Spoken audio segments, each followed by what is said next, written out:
Oke.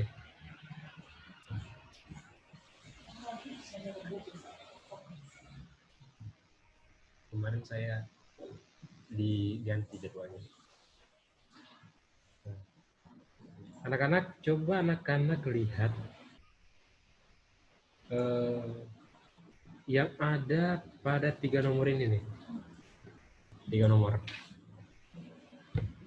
3 nomor mengenai mari bertanya. 3 nomor yang ada pada halaman 71 dan yang bukunya lama itu halaman 60. Ada 3 nomor, anak-anak lihat.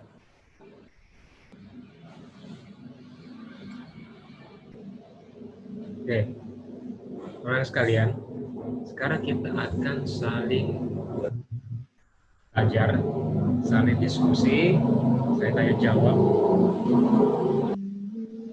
mengenai kisah tentang ketidakadilan yang ada di Indonesia saat ini. Pertanyaan pertama. Pertanyaan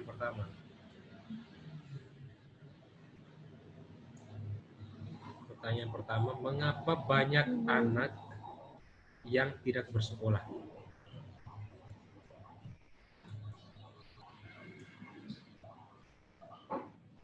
Yang mau menjawab, kasih apa namanya, emot ini, emot apa, jempol atau jari.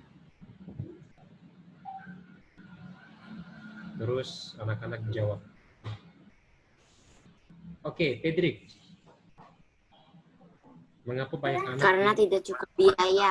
Benar sekali, karena tidak cukup biaya. Oke, atau karena secara ekonomi tidak mampu. Ayo, ada yang mau menanggapi apa yang dikatakan oleh Pedrik? Bahwa anak yang bersekolah karena tidak cukup biaya. Ayo. Ada yang mau menambahkan atau ada yang mau menanggapi jawaban dari si Pedrik?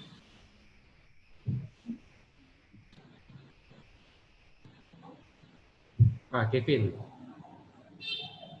Karena anak-anak kalau nggak sekolah itu juga karena malas. Iya, karena anak-anak juga meskipun kita memiliki uang, tetapi kalau rasa malas itu masih ada dalam diri kita masing-masing, ya tentunya sekolah itu menjadi hal yang tidak penting kalau anak-anak malas untuk bersekolah. Oke, Kevin, Pedrik, mantap. Terus, ayo, ada yang lain, ada yang mau menambahkan?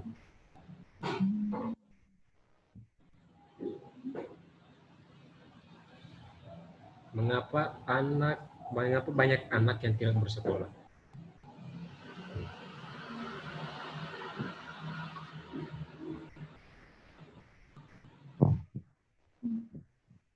Ayo.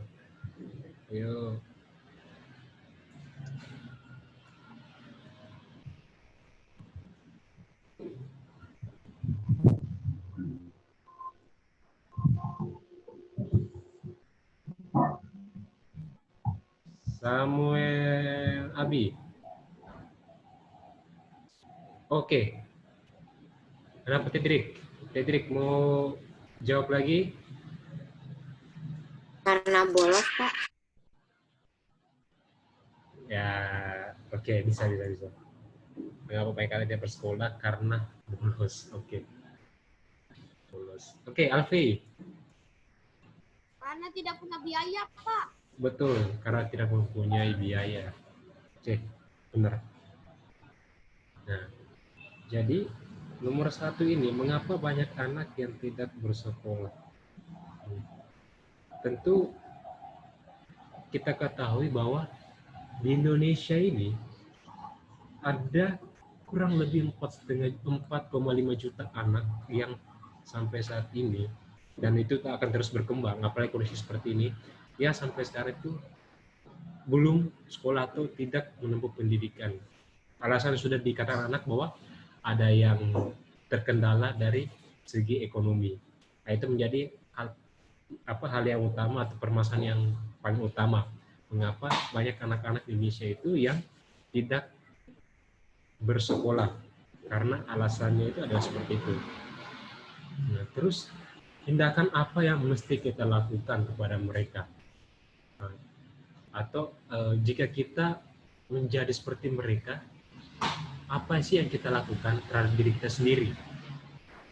Tentunya ya, apa yang mereka lakukan, atau misalkan kita berada di posisi mereka, tentunya ya mereka akan mencari cara bagaimana mereka bisa bersekolah.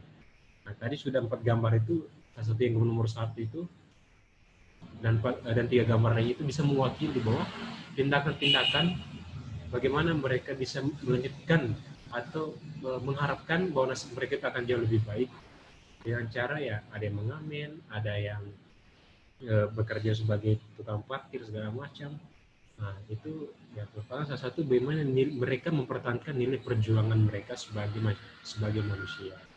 Jadi anak-anak, dan alasan mereka juga tidak bersekolah ya dikendalai dengan masalah-masalah yang bukan hanya ekonomi, mungkin saja karena masalah keluarga, atau mungkin dari masalah dari dirinya sendiri yang mungkin ya sudah malas belajar, atau apa yang tadi dikatakan oleh si Kevin itu ya ada benarnya. Kita tidak bisa memungkiri bahwa kejadian seperti itu saja bisa mengakibatkan atau bisa mengarah kepada anak-anak Indonesia yang cenderung lebih mementingkan untuk bekerja dibandingkan belajar. Tuh.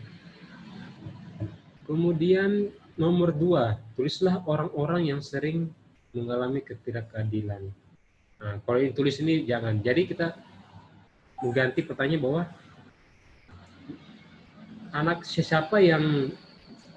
siapakah tokoh yang menurut kamu itu memperjuangkan kemerdekaan? Tokoh yang menurut kamu memperjuangkan kemerdekaan.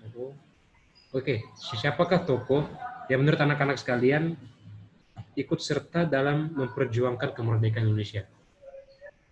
Akan tadi dari Amerika ada si Abraham, ke Indonesia siapa? Memperjuangkan kemerdekaan ini dalam tanda kutip keadilan ya.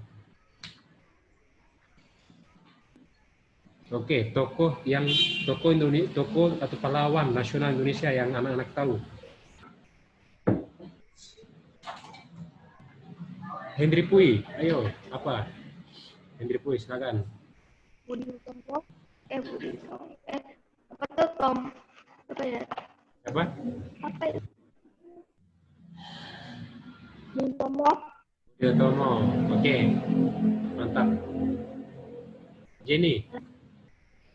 Oke, setelah Jenny, Samuel. Siapa Jen?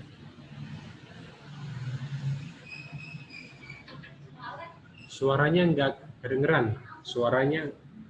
kedengeran. Bapak nggak dengar.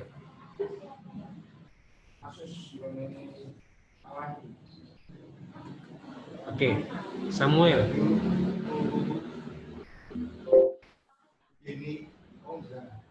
Kota MPR. Siapa?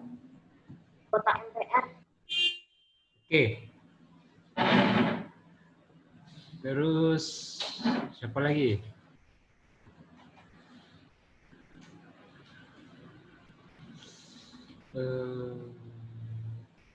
Kathleen.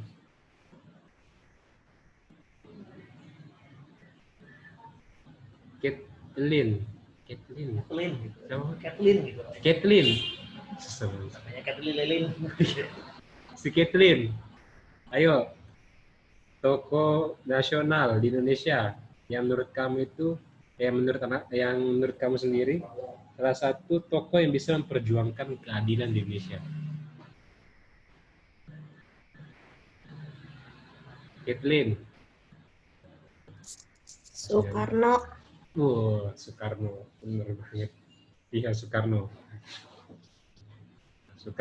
mantap.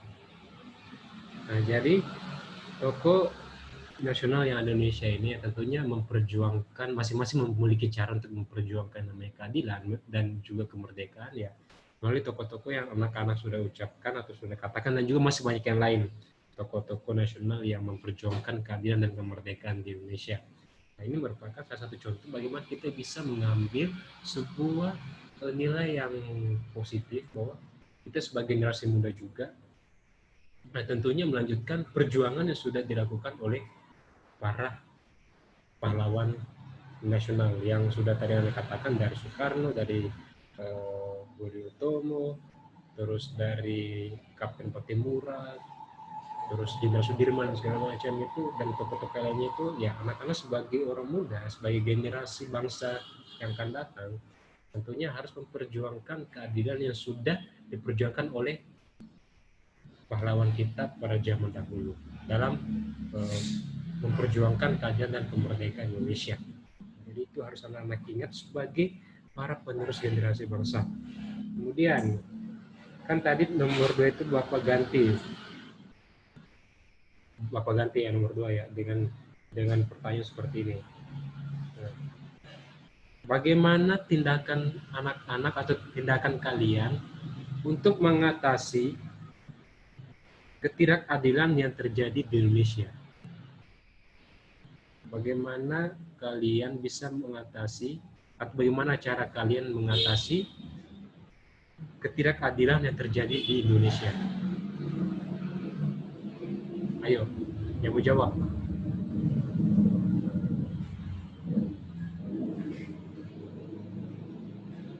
Bagaimana cara kalian mengatasi ketidakadilan yang terjadi di Indonesia?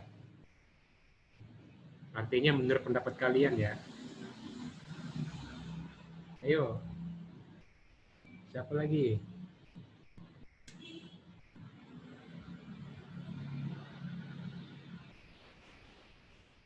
Jenny mau jawab?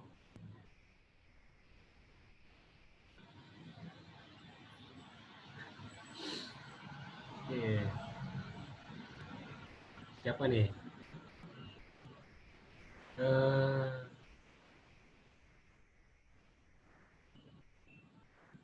Siapa ya? Saya minta si Rachel. Rahel. Siapa Pak? Rahel. Oh, Rahel. Oh, Rachel lagi. Rahel. Sorry. Rahel. Salah sebut dong. Ya, dia takut nggak ngerti kan biasanya kalau Rahel. Oh, Rahel. Oke. Rachel. Rahel. Dari pertanyaan Bapak tadi, bagaimana cara kalian atau bagaimana cara kamu mengatasi ketidakadilan yang terjadi di Indonesia?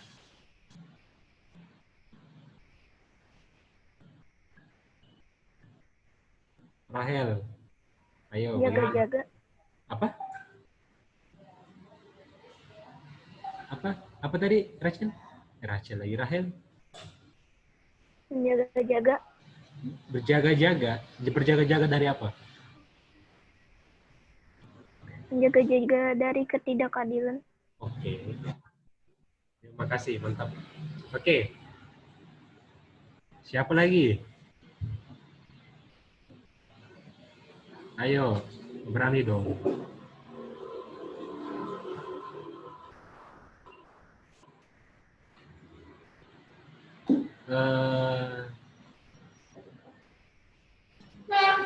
Siapa lagi ya perempuannya sebelum tanya ya? Oh iya, sini. Laki-lakinya Daven.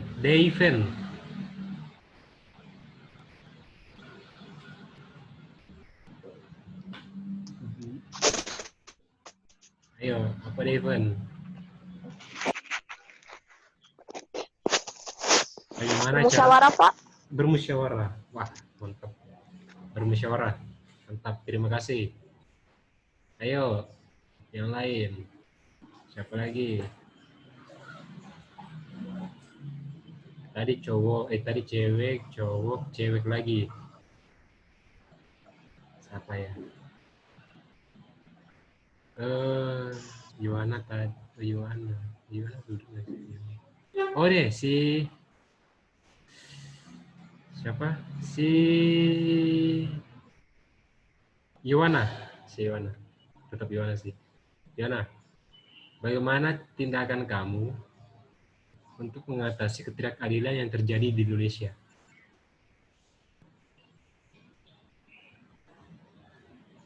Ayo, Yohana.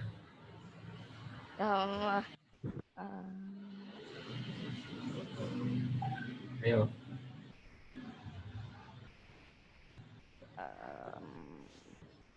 Jangan takut, nak.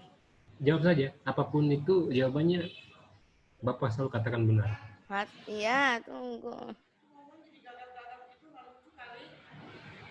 Ayo.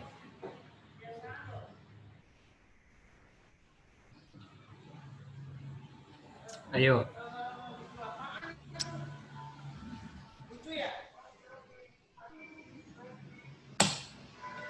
Joanna, bagaimana cara kamu mengatasi ketidakadilan yang terjadi di Indonesia saat ini?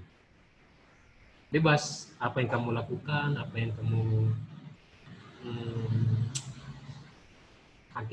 apa yang kamu lakukan? Ayo nak, apa nak?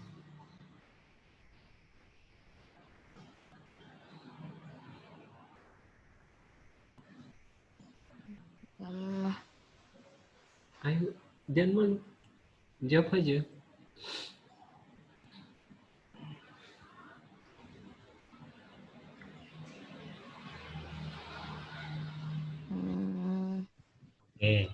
Oke ya, entar Bapak tunggu jawabannya. Sekarang si Jenny, setelah itu Kevin.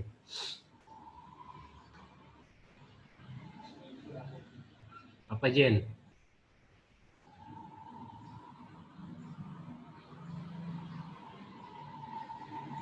Jen, suara kamu nggak kedengeran.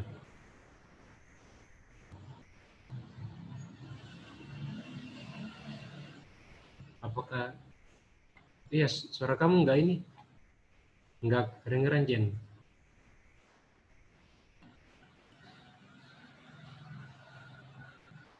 Aneh ya.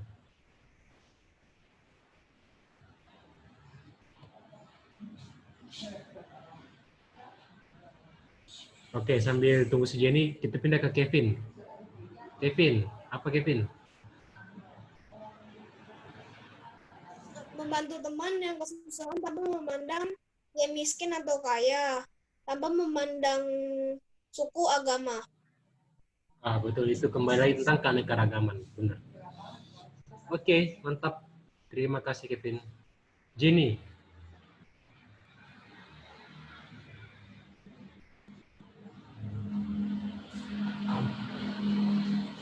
Oke. Jenny ini ya, Jenny perbaiki lagi headsetnya.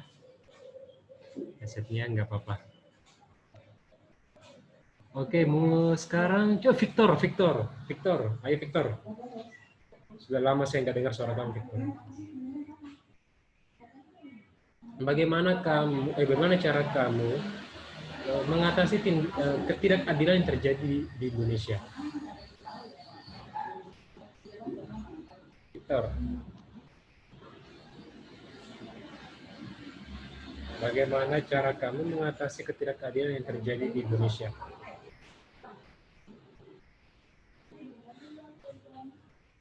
Hai Victor.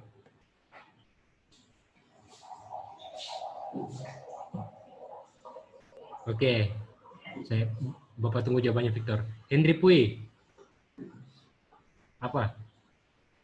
Tidak membeda-bedakan suku dan agama, bertoleransi. Bertoleransi, oke. Betul. Masuk ke dalam keanekaragaman. Marveliu?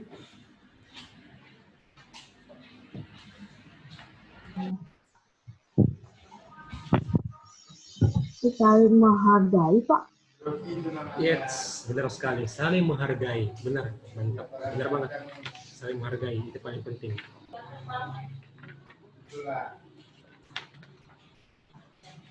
Saling menghargai. Oke, anak-anak sekalian. Apa yang anak-anak katakan, apa yang kita saling diskusi satu sama lain, tentunya ini merupakan membangun sebuah pemikiran kita, pola pikir kita bahwa kita sebagai masyarakat Indonesia, tentunya sebagai anak bangsa, harus mewujudkan namanya sikap rasa adil dalam diri kita dan juga orang lain. Nah, jadi kita harus tetap menerapkan apa yang telah diajarkan oleh orang tua kita, oleh bapak ibu guru kita mengenai keadilan kepada orang lain itu seperti apa. Dan tentunya anak-anak sendiri yang akan menjalani setiap aktivitas, setiap kehidupan yang anak-anak lakukan. Nah, jadi anak-anak bisa memahami dan bisa mengatasi hal apa saja yang mesti saya lakukan. Nah, itu nantinya tergantung dari anak-anak. Oke, kemudian kita lihat halaman 72. Buku cetak yang baru, terus buku cetak yang lama halaman 61.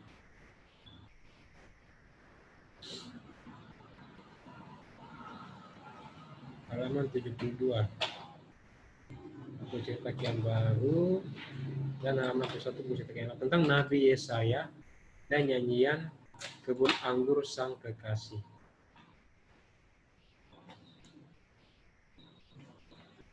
Yuk.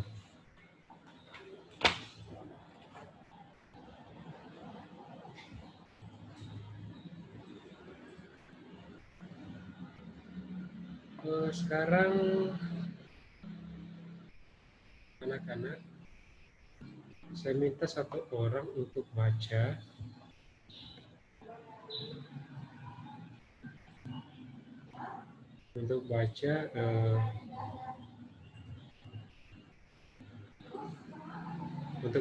kisah dari Nabi Yesaya dan nyanyian kebun anggur sang kekasih.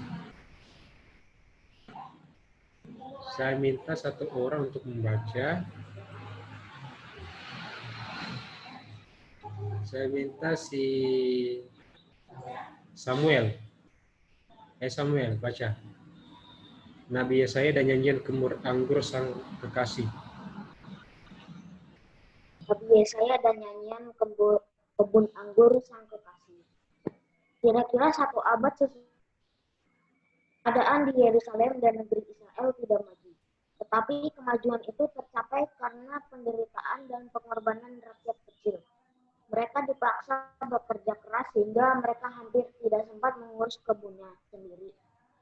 Dari hasil kebun yang sedikit itu, masih ditarik sumbangan untuk membiayai acara keagamaan dan apa saja sehingga yang miskin semakin miskin, sedangkan yang kaya menikmati hasil pembangunan. Pada suatu hari, seorang pemuda pergi ke Yerusalem dan langsung menuju ke Bait Allah yang tidak pernah sepi. Kemudian pemuda itu bernama Yesaya. Di Bait Allah, Yesaya banyak mendapatkan penglihatan. Ia melihat Allah semesta duduk di atas tahtanya, dikelilingi banyak malaikat yang bernyanyi, "Kudus, kudus, kuduslah Tuhan, Allah segala kuasa." Lalu Yesaya berkata, "Celakalah aku orang berdosa ini, karena mata saya telah melihat Allah pencipta." Tetapi seorang malaikat mengambil bara api dari mezbah dan menunjukkannya kepada bibir Yesaya sambil berkata, "Engkau sudah dibersihkan dengan api." Setelah itu Yesaya mendengar suara Tuhan yang berkata, "Siapakah yang akan kuutus dan siapakah yang mau pergi untuk aku?" Maka jawab Yesaya, "Inilah saya, utuslah saya." Lalu Allah berfirman, "Pergilah dan wartakan sabdaku kepada orang-orang Israel." Sejak saat itu Yesaya menjadi nabi Tuhan untuk menunjukkan jalan Tuhan bagi bangsanya. Ada kalanya ia harus mengancam bangsa sendiri dan meramalkan malapetaka. Pada suatu hari, Nabi Yesaya dengan berpakaian kusut datang ke Yerusalem dan langsung menuju Bait Allah. Ia membawa sebuah kecapi alat bunga. Ia naik ke atas sebuah meja dan perhatian orang yang ada di tempat itu tertarik pada kesukaan. Bapak-bapak, ibu-ibu, itu sebuah lampu terang. Lalu Yesaya berkata, Yo, ana sik iki, takok iki. Kita takok iki misalnya ngono kok ini. Iya. Kalau ini buat latihan ulangan ini. Ulang. Latihannya kan berulang. Itu sithik karo nang kasih pilihan dari kabel. Udah foto. Wah, aku udah foto kayak lagi berat aku. Terus ngapain? Biasanya kan aku lempar orang. Ini kan langsung bisa ke-frame Berarti gambarnya. iya. Yang tadi itu aku dengan hasil latihan sampai saat itu. Itu 10, kamu selesai ya 4 nomor soalnya. 1. Tak telepon, masih ada yang belum bikin. Terus masih ada buku saya hilang, Bu. Lebih ya, bingung sampai akal udah sama itu masih nggak bikin. Oke. Terima kasih banyak Samuel.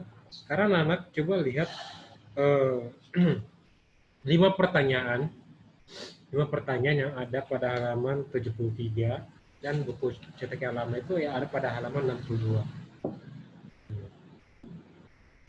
Sekarang anak-anak, ini kelima pertanyaan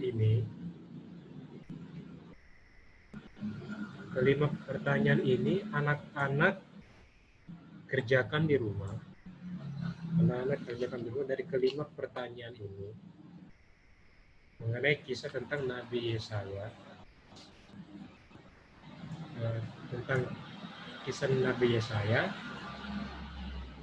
dan anggur dan nyanyian kebun anggur sang kekasih. Nah, jadi anak-anak bisa mengerjakan 5 pertanyaan tersebut di rumah. Nah, kan anak sudah baca dalam kisah Yesaya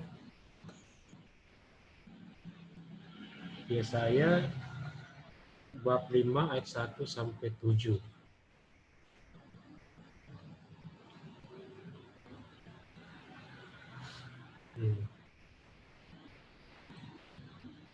Oke. Sekarang Bapak akan Pak, ya.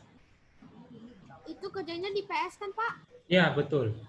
Anak-anak mengerjakannya di PS. Nanti seperti biasa, kirim ke classroom. Oke? Nah, yang nomor Tulis soal gak, Pak? Bebas, mau ditulis soal, mau enggak, terserah dari anak-anak. Pak, Bebas. itu Nah. nomor 1 sampai 5 atau yang 1 sampai 4 yang 1 sampai 5. yang mari berdiskusi.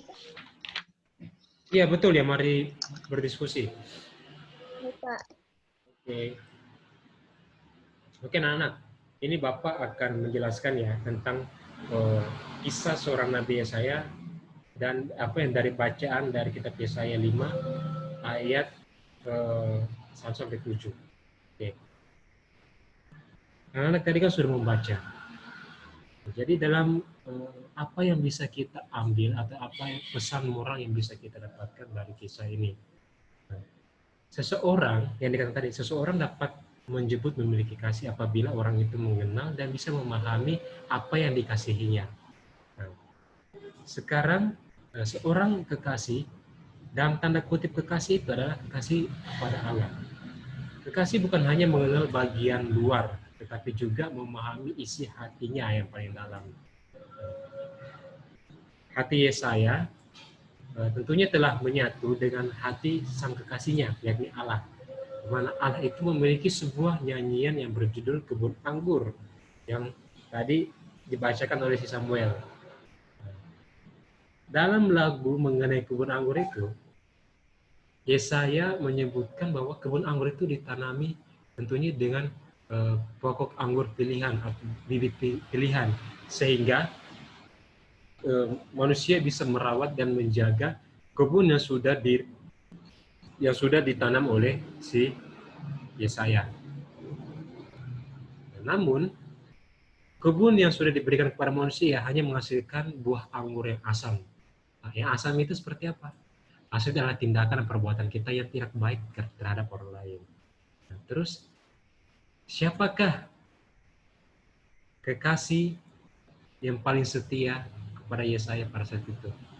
Nah, tadi yang sudah Bapak katakan adalah Allah. Nah, jadi Yesaya mampu menyelami dan memahami bahwa nyanyian dari Allah tersebut, bahwa Allah tadi, bahwa kebun anggur itu adalah umat Tuhan atau umat Allah. Jadi bagaimana Yesaya sudah menanam buah anggur itu untuk dirawat dan dijaga oleh manusia. Nah, dan tentunya kebun anggur yang dimaksud oleh Yesaya itu adalah umat Tuhan, umat Allah, yakni seluruh umat manusia yang ada di dunia. Jadi Allah begitu mengasihi dan mencintai kita sebagai manusia, nah, tetapi timbal balik dari manusia kepada apa?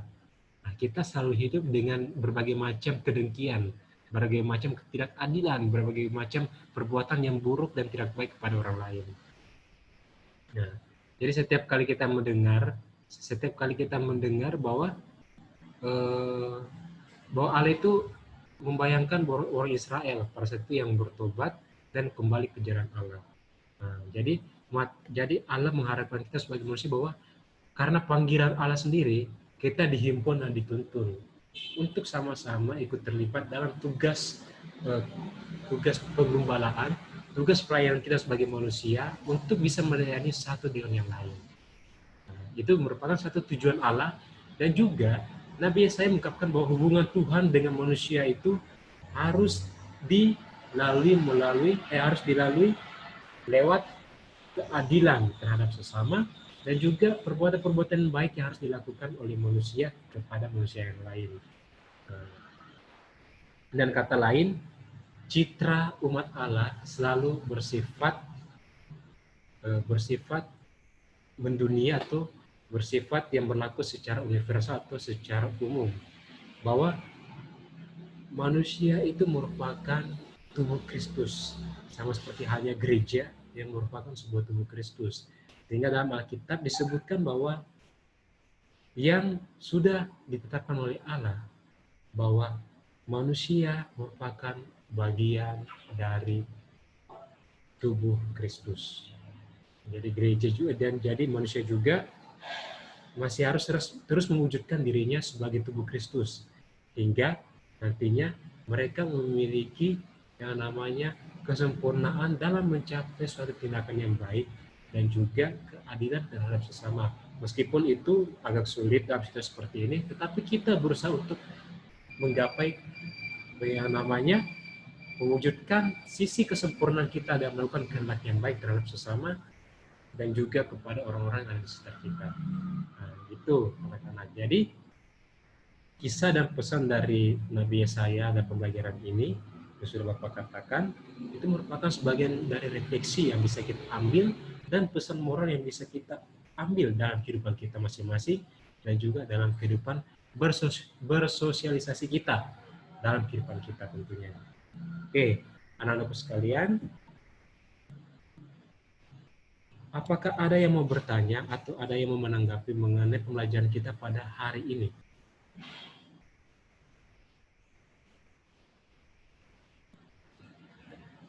Ada enggak?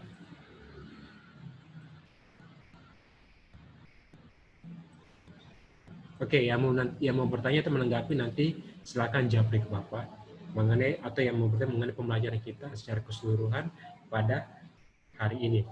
Oke, anak-anak, sekali lagi Bapak mengucapkan banyak terima kasih atas kerjasama kalian, atas perhatian kalian yang sangat luar biasa, dan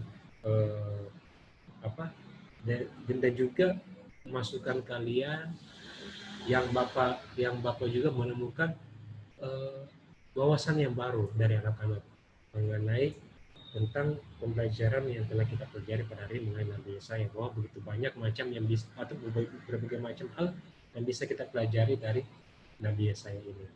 Oke, anak-anak sekalian, Bapak mengucapkan sekali lagi terima kasih. Semoga pelajaran ini bisa bermanfaat dan bisa berguna bagi anak-anak ke depannya, dan lebih khusus dalam tindakan dan keseharian anak-anak masing-masing. Semoga kita sama-sama selalu diberi kekuatan, diberi kesehatan, dan juga anak-anak selalu mengutamakan yang namanya protokol kesehatan, yakni dia mencuci tangan setiap hari. Oke, sekali lagi saya mengucapkan terima kasih. Tuhan memberkati. Selamat pagi.